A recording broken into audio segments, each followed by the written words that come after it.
So what I've got here is the S.A.K.A. Mini Max. Some of you have had an original S.A.K.A. You'll say, well, that's just a S.A.K.A. Sure, it kind of is. And this just looks like the bungee for the S.A.K.A. Mini. But there's a key difference here.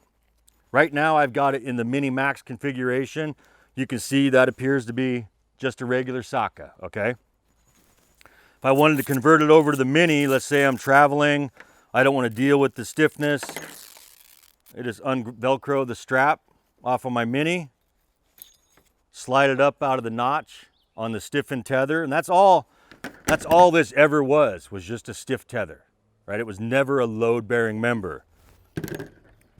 And now I've got a S.A.K.A. Mini once I add in the bungee for the S.A.K.A. Mini. When I install it back on the stiffened tether, Velcro it back into place,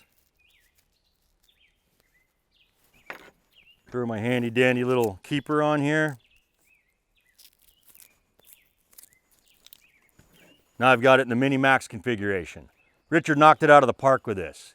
These are going to be available here in about 38.5 hours at WesSpur's Tree Equipment. Thank you.